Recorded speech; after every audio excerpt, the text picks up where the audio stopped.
How many of you guys have social media of some sort?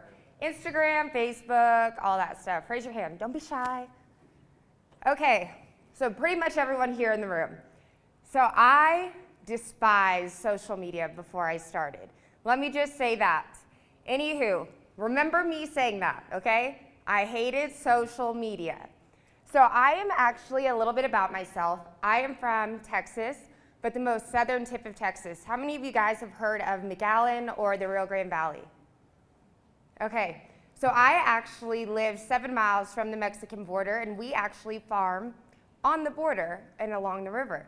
So I get to see it all. And before I continue, I feel really small, so can I stand on the stage? I know I'm a small person, but I feel like people just are seeing my head. Okay, is that better? Can everyone see me? I'm a pretty small person. So anywho, that's where I grew up, born and raised in the Rio Grande Valley. Now, I did not grow up in agriculture. Didn't know a lick about farming. My mother was a restaurant owner. She opened her first restaurant at 19 years old, and she was a single parent, and I am an only child, which I'm an exception to the only children. I'm actually not spoiled by any means, and I'm very giving. But long story short, I grew up in the restaurant business. Graduated down in the valley and ended up wanting to go to Texas A&M. Not because of the tradition, but because it's one of the only colleges that I got into. So I chose A&M, and that's where I went. And so with my mom being a single parent, my first year in college, her rule was you're not allowed to work. Your job is to strictly go to school. Okay, so what did I do? Being the rebellious person that I am, I actually got a job.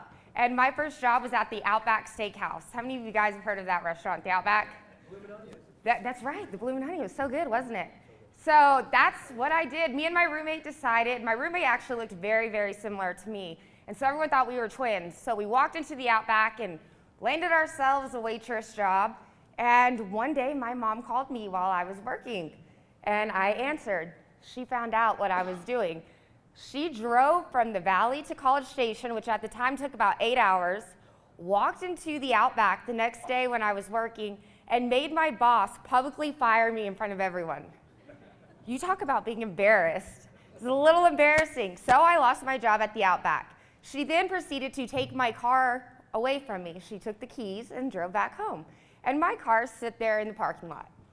The next day I said, this isn't gonna fly. I was just built to work. So what did I do? I went and got another waitress job behind her back.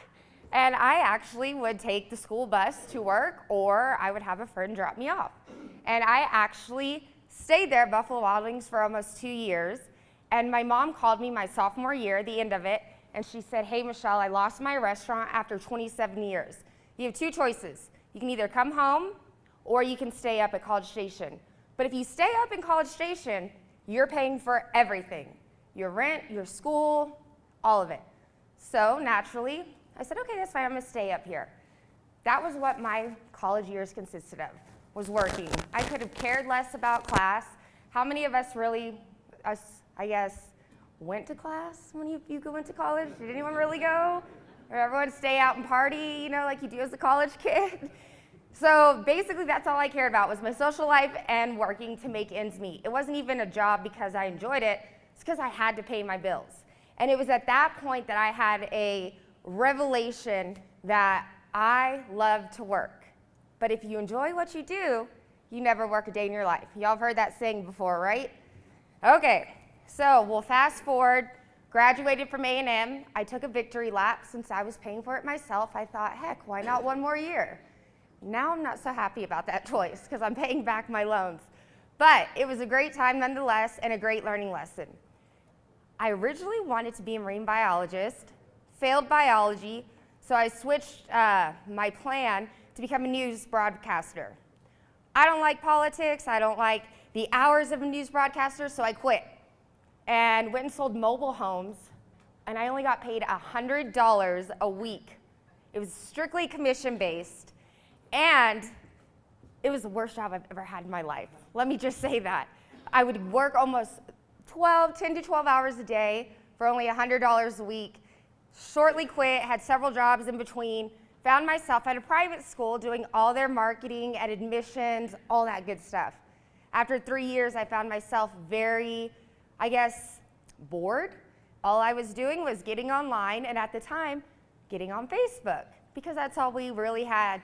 Facebook was actually created my freshman year at A&M, so that'll tell you how old I am. Anywho, excuse me, long story short, I quit my job. I said, I'm unhappy, my life is too short, and I quit my job with $200 in my bank account. Went home to my now husband, fiance at the time, and let me tell you, that did not go over well at all. And basically, my husband told me, he said, Michelle, you can't do this. We can't afford for you just to start a business. I said, I'm gonna do it. So I made a fake magazine, and basically, I had a friend that was a graphic designer. He designed a fake magazine. My husband drove me around and said, here you go, here's your one chance. Walked into all ag businesses that we have in the Rio Grande Valley. There's a lot. Only 4 people told me yes, that they would invest in me and advertise in the magazine. My first magazine was 24 pages. By the second magazine, I was at 52 pages, I believe, somewhere in that area, somewhere in the 50s. It's been a long time. It took off faster than I could have ever imagined. And I think it's because I found a niche there in the Rio Grande Valley. We didn't have anything like that. So all the farmers were extremely receptive to it. So that in itself gave me more fire to keep going. Fast forward, I had that magazine for now I've had it for almost 10 years. My 3rd year of having the magazine, I got pregnant with my son. My mom, when she lost her business, became, unfortunately, an alcoholic. Me being an only child, had to take care of her and do everything that I needed to do to try to get her better, while still trying to run my business and finding out that I'm pregnant. And I see some women in here, we know what it's like to be pregnant. It's not fun. How many of you guys are married and have kids? Raise your hand. How many of y'all have dealt with a hormonal wife before? Raise your hand. It's not fun, is it? It's not fun. Y'all even know y'all have to experience it almost once a month. It's not fun. So God bless my husband. So not only am I emotional a wreck, but I'm hormonal, and I'm sitting here thinking, oh my gosh, I have to take care of my mom. I've started this business. I have something to prove. I've got to make it work. Well, I found out that my son had an abnormality while I was pregnant. So I had that on top of the list, and I'm sitting here thinking, great, what did I do to deserve this? I must have had a really, really, really good time in college and done some really bad things. This bad karma is following me around. So, after a couple months, my mom ended up passing. I had to make that decision whether or not to keep her alive or to pull the plug. And it was at that point that there was really no saving her. And that was probably the most instrumental and traumatic experience I've ever had. If anyone in here has lost a parent, and her being the only parent that I had, it was really, really tough on me. And there comes a time, and I think you guys can relate to this. Everyone has a story in here. How many of you can say that something traumatic has happened to you? Don't be scared, it's okay, don't be shy. Yeah, something bad happens to everyone, at least one traumatic experience throughout our lifetime. And what may be big to you may be small to me, and what's big to me may be small to you. And even in agriculture, problems to us are big, but to the outside world, they may look small, but we understand them. And so we're gonna go ahead and think about this. If you were put in a position where you had to pull the plug on someone you loved, do you think that you would do it, knowing you had no one left? And me being an only child, used to be selfish, used to be spoiled, it was really hard for me to make that call. But I did. I had to plan the funeral, I had to speak at the funeral, do all those good things while trying to run my business and wondering what's going on with my son. So fast forward, my son is born, did the whole funeral thing, think everything's going up on the up. I'm getting better, things are looking up. Well, then they tell me my son has leukemia. And they said his white blood count is constantly high. We went through 2 years of in and out of doctors. 2 years. I'm a first-time mom. Any ladies in here being a first-time mom, you know how that goes. You're scared of everything. You have to do everything perfect. Again, this is another pivotal point in my career and in my life where I'm thinking to myself, oh my gosh, do I keep going or do I stop? Because my son's life is obviously more important than any business or anything in this world. He did not have leukemia, and I kept going. The doctor had false positives on several tests. We ended up finding out the issue. I'm not going to talk about it because we'll be here all day. He's fine, he's healthy, and praise God for that. But those couple years crammed in to that short amount of time with those many traumatic experiences changed me as a person. I used to be semi-shy. I used to care what people thought about me. I was just living life the way that I thought I should live it. After all that, I said, you know what? Life is too short. I'm going to go for it. So we'll fast forward. Magazine's doing great. We're at year 6. I'm getting bored. I'm extremely ADHD. The magazine's successful to the point where it's almost running itself. So I said, hey, let's put a visual to it and let's make a TV show. Because in my magazine, I guess I should have probably said this in my intro, but it's called Ag Mag. It covers all aspects of agriculture, ranching, farming, all your political stuff from the Farm Bill, regulations, all that great stuff.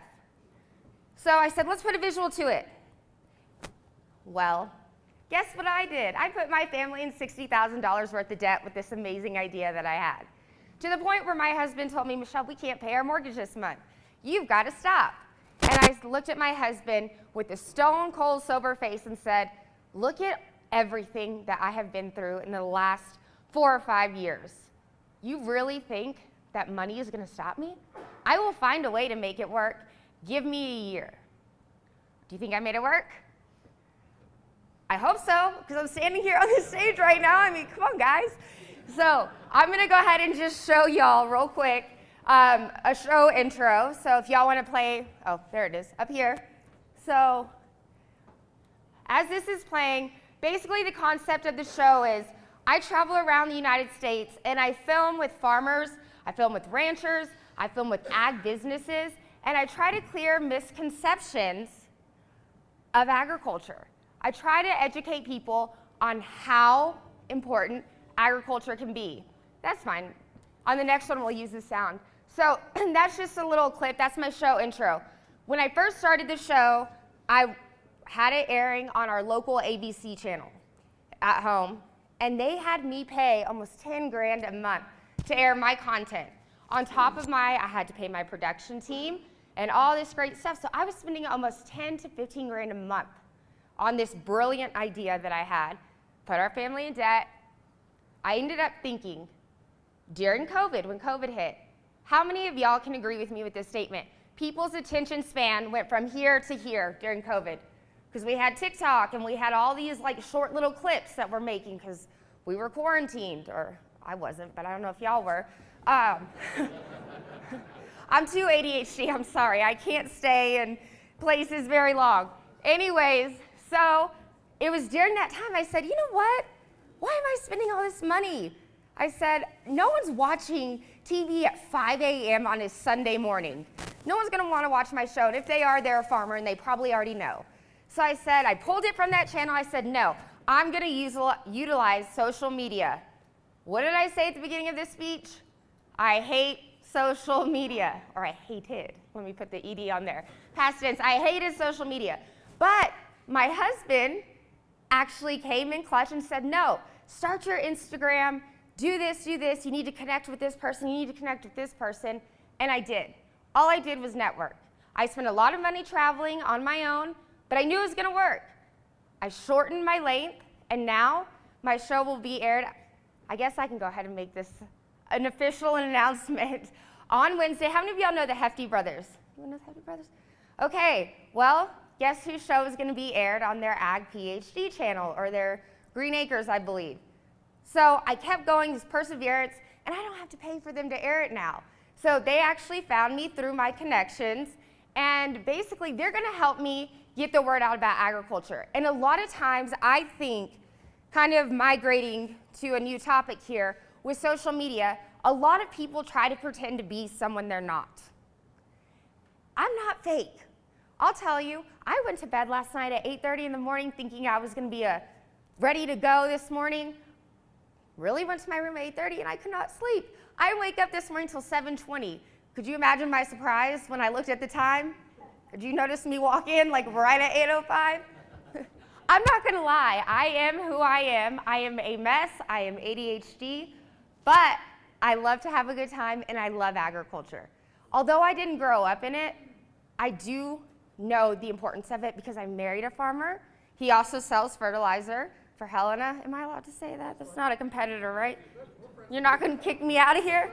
Okay, good. Well, if you did kick me out, thanks for the room last night and the dinner. It was great. Great time. So anyways, I see the importance of it. And through my show and through the connections that I made with my magazine, and I'll tell you guys, I networked. Anytime that there was an event down in the valley where there was farmers or, there was someone of agriculture, I was there. I worked my little butt off. And with my mom being gone, guess who went with me? My son. He couldn't go to school until he was almost 2 because of his issues, but he was with me. And to see him know the importance of agriculture at such a young age was so important to me because I've done so many things at schools like career days and guest speaking. These kids have no idea, and they're our future. And without them being educated, we're not going to have jobs later on in life if we're still working when they're older because they don't know agriculture. We're not going to be selling. We're not going to have farmers. We're not going to have ranchers. And so I want to be that vehicle. I want to be that voice that can take people of agriculture to the next level. Because I feel like in today's society, everyone gets offended so easily, or your view is not right, but mine is, and my view is wrong.